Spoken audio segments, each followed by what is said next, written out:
बिच्छू बच्चे पैदा करने के बाद उन्हें अपनी कमर पर बिठाता है और ये बच्चे अपनी ही माँ की कमर का गोश्त नोच नोच कर खाते हैं।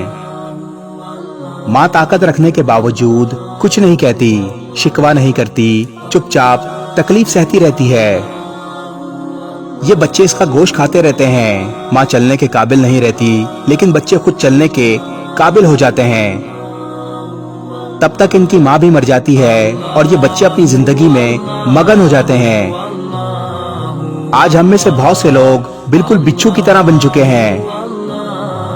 वालिदैन बच्चा पैदा होने से बच्चे की तालीम, शादी और छत देने तक दिन रात मेहनत करते हैं।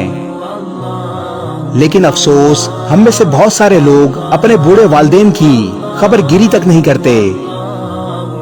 अपने ही मकासद की तकमील के लिए कोशा रहते हैं, बिल्कुल बिच्छू की तरह। कुरान पाक में अल्लाह ताला ने इरशाद फरमाया, अपने वालिदैन के सामने ऊंचा ना बोलो और उनको उफ तक ना कहो। बाप की रजा अल्लाह की रजा में है, वालिदैन का हुक्म मानो।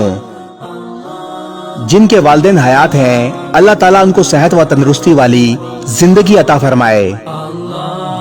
और जिनके वालिदैन अल्लाह के हुक्म से इस दुनिया से कूच कर चुके हैं, अल्लाह ताला से दुआ है अल्लाह उन्हें जन्नतुल फिरदौस में आला मुकाम अता फरमाए। आमीन।